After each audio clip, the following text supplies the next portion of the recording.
اللہ الرحمن الرحیم۔ شروع کرتا ہوں اللہ تعالیٰ کے نام سے جو بڑا مہربان اور نہایت ہی رحم والا ہے۔ یا ایہا الذین آمنوا کتب علیکم القصاص فی القتل الحر بالحر والعبد بالعبد والانثى بالانثى فمن عُوفِيَ له من أخيه شيء فاتباع بالمعروف وأداء إليه بإحسان ذلك تخفيف من ربكم ورحمة فمن اعتدى بعد ذلك فله عذاب أليم۔ اے ایمان والو، تم پر مقتولوں کا قصاص لینا فرض کیا گیا ہے۔ آزاد کے بدلے غلام کے بدلے عورت کے بدلے۔ ہاں، جس کسی کو اس کے بھائی کی طرف سے کچھ معافی دے دی جائے، اسے بھلائی کی اتباع کرنی چاہیے اور آسانی کے ساتھ دیت ادا کرنی چاہیے۔ تمہارے رب کی طرف سے یہ تخفیف اور رحمت ہے۔ اس کے بعد بھی جو سرکشی کرے اسے دردناک عذاب ہوگا۔ قصاص کا مطلب ہے برابر کا بدلہ لینا۔ اس آیت میں حکم دیا گیا ہے اگر کسی شخص کو جان بوجھ کر ناحق قتل کر دیا جائے اور قاتل کا جرم ثابت ہو جائے تو مقتول کے وارث کو حق حاصل ہے کہ وہ قاتل سے قصاص کا مطالبہ کرے۔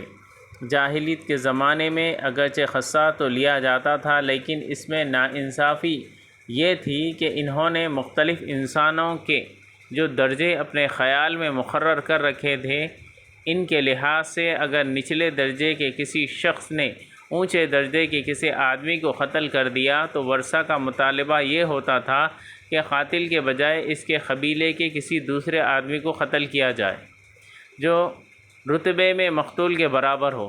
چنانچہ اگر ایک غلام نے کسی آزاد آدمی کو قتل کر دیا ہو تو مطالبے میں یہ ہوتا تھا کہ ہم قاتل غلام کے بجائے کسی آزاد آدمی کو قتل کریں گے۔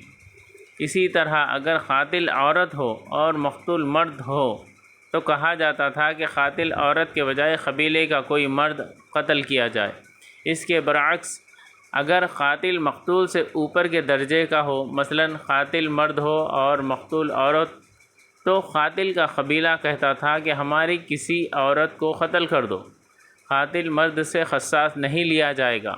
اس آیت نے جاہلیت کے اس ظالمانہ رسم کو ختم فرما دیا اور اعلان کیا کہ جان ہر ایک کی برابر ہے اور قصاص ہر صورت میں قاتل ہی سے لیا جائے گا، چاہے وہ مرد ہو یا عورت، غلام ہو یا آزاد۔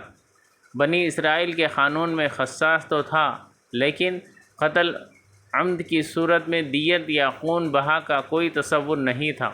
اس آیت نے مقتول کے ورثہ کو یہ حق دیا کہ اگر وہ چاہیں تو مقتول کا قصاص معاف کر کے خون بہا کے طور پر کچھ رقم کا مطالبہ کریں۔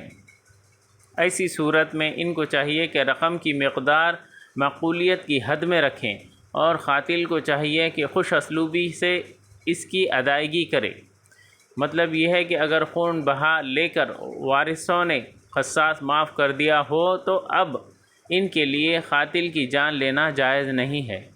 اگر وہ ایسا کریں گے تو یہ زیادتی ہوگی جس کی بنا پر وہ دنیا اور آخرت دونوں میں سزا کے مستحق ہوں گے۔ زمانے جاہلیت میں کوئی نظم و قانون تو تھا ہی نہیں، اس لیے زور آور قبیلے کمزور قبیلوں پر جس طرح چاہتے ظلم و زیادتی کرتے۔ ایک ظلم کی شکل یہ تھی کہ کسی طاقتور قبیلے کا کوئی مرد قتل ہو جاتا تو وہ صرف قاتل کو قتل کرنے کی بجائے قاتل کے قبیلے کے کئی مردوں کو بلکہ بسا اوقات پورے قبیلے ہی کو تہس نہس کرنے کی کوشش کرتے اور عورت کے بدلے مرد کو اور غلام کے بدلے آزاد کو قتل کرتے تھے۔ اللہ تعالیٰ نے اس فرق و امتیازی کو ختم کرتے ہوئے فرمایا کہ جو قاتل ہوگا قصاص بدلے میں اسی کو قتل کیا جائے گا۔ قاتل آزاد ہے تو بدلے میں وہی آزاد، غلام ہے تو بدلے میں وہی غلام، اور عورت ہے تو بدلے میں وہی عورت ہی قتل کی جائے گی، نہ کہ غلام کی جگہ آزاد اور عورت کی جگہ مرد، یا ایک مرد کے بدلے میں کئی مرد۔ اس کا یہ مطلب نہیں کہ مرد اگر عورت کو قتل کر دے تو قصاص میں کوئی عورت قتل کی جائے گی، یا عورت مرد کو قتل کر دے تو کسی مرد کو قتل کیا جائے گا، بلکہ یہ الفاظ شان نزول کے اعتبار سے ہیں، جس سے یہ واضح ہو جاتا ہے کہ قصاص میں قاتل ہی کو قتل کیا جائے گا، چاہے مرد ہو یا عورت، طاقتور ہو یا کمزور۔ المسلمون تکافن دماؤہم، سنن ابی داود حدیث نمبر 2751۔ تمام مسلمانوں کے خون مرد ہو یا عورت برابر ہیں۔ گویا آیت کا وہی مفہوم ہے جو قرآن کریم کی دوسری آیت ان البأس بالبأس سورۃ المائدہ آیت نمبر 45 کا ہے۔ انحاف نے اس سے استدلال کرتے ہوئے کہا ہے کہ مسلمان کو کافر کے قصاص میں قتل کیا جائے گا، لیکن جمہور علماء اس کے قائل نہیں، کیونکہ حدیث میں وضاحت ہے یقتل مسلم بکافر، صحیح البخاری حدیث نمبر 6915۔ مسلمان کافر کے بدلے قتل نہیں کیا جائے گا۔ دیکھیے فتح القدیر، تفصیل کے لیے دیکھیے سورۃ المائدہ آیت نمبر 45 کا حاشیہ۔ معافی کی دو صورتیں ہیں، ایک مالی معاوضے کے بغیر، یعنی دیت لیے بغیر ہی محض رضائے الہی کے لیے معاف کر دینا، دوسری صورت قصاص کے بجائے دیت قبول کر لینا۔ اگر یہ دوسری صورت اختیار کی جائے تو کہا جا رہا ہے کہ دیت کا طلب کرنے والا بھلائی کی اتباع کرے۔ وَأَدَاءٌ إِلَيْهِ بِإِحْسَانٍ، میں قاتل کو کہا جا رہا ہے کہ تنگ کیے بغیر اچھے طریقے سے دیت کی ادائیگی کرے۔ مقتول کے سرپرستوں نے اس کی جان بخشی کر کے اس پر جو احسان کیا ہے اس کا بدلہ احسان ہی کے ساتھ دے۔ هل جزاء الإحسان إلا الإحسان، سورۃ الرحمن آیت نمبر 60۔